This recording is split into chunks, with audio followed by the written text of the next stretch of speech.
नमस्ते, मैं प्रदीप इज़ारदार। पहले वीडियोज़ में यूनिवर्सल इंग्लिश स्कूल पहले वीडियोज़ में अपने अ, उसका परिचय माणिक वर्मा जी का परिचय देखा था। हम अब एक एक करके एक एक लाइन से कवि के इस गज़ल की पंक्तियों को पढ़ेंगे, एक शेरों को पढ़ेंगे।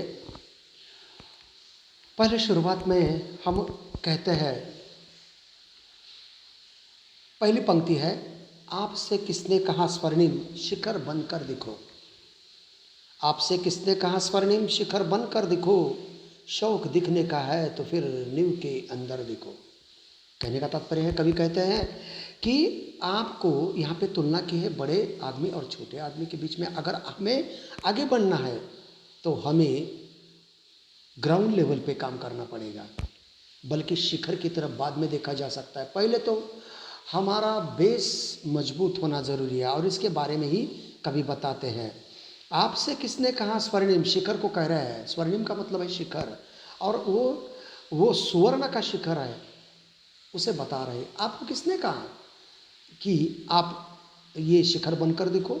अगर आपको शौक दिखने का ही है तो आप किसी नींव के अंदर, मतलब जो पाया होता है ज़मीन के, जो बिल्डिंग खड़ी होती है वो जो पाया होता है उसकी जो उसे कहते हैं नींव, तो उसके अंदर दिखो।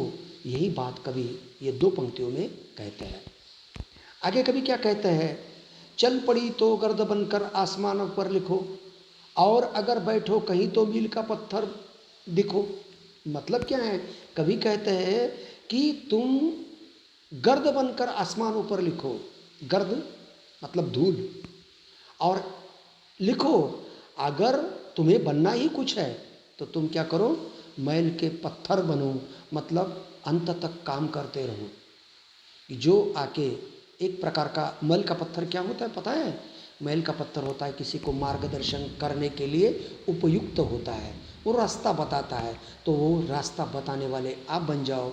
यही कवि अपने दूसरे जो स्टांजा है उसमें बताने की कोशिश करता है। तीसरे में कवि कहते हैं, सिर्फ देखने के लिए दिखना कोई दिखना नहीं, आदमी हो तुम अगर तो आदमी बनकर दिखो। दिखावे के लिए गोरे पान हो सब कुछ है, ऐसे दिखावे के लिए नहीं। तो तुम अगर आदमी बनना चाहते हो, अगर तुम्हें सब करना है तो तुम पहले शुरुआत में आदमी बनो। यही बात कवि ये तीसरे स्टांजा में बताते हैं। चौथे स्टांजा में कवि क्या कहता है, जिंदगी शक्ल जिसमें टूट कर बिखरे नहीं। जिंदगी शक्ल जिसमें टूट कर बिखरे नहीं, पत्थरों के शहर में आईना बनकर देखो।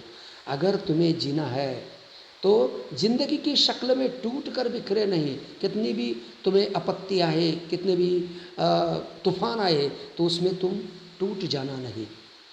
हौसला बुलंद रखना और सबर कर चले जाना, क्योंकि पत्थरों के शहर में आईना बनकर देखो। क्योंकि ये शहर जो है वो पत्थरों का है और वहाँ पे तुम्हें आईना बनकर दिखना है। यही बात कवि ये चौथे स्टांजा में बताते हैं। पांचवा स्टांजा कवि बताते हैं, आपको महसूस होगी तब हर एक दिल की जलन, जब किसी धागे सा जल कर मोम के भीतर देखो।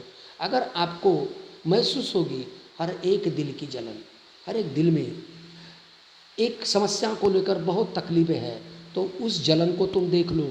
जब किसी धागे सा जल कर मोम के भीतर देखो। तुम्हें जलना है तो धागे से सरीखा, जो कि मोमबत्ती होती है उसके अंदर धागा होता है, वो धागों को पकड़कर वो जलती है लेकिन अंत तक पिघलती भी है। जब तक पिघलती है अंत तक वो प्रकाश ही प्रकाश देती है। तो उसकी तरह बनो।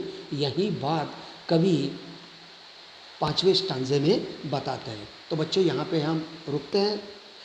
हमारे ये पहला जो वीडियो होता है उसके अंदर हमने परिचय देखा। दूसरे वीडियो के अंदर हमने कविता के 5 स्टांजे लिए, और ये आगे के जो 4 स्टांजे हैं वो अगले वीडियो में देखेंगे। तब तक के लिए विराम।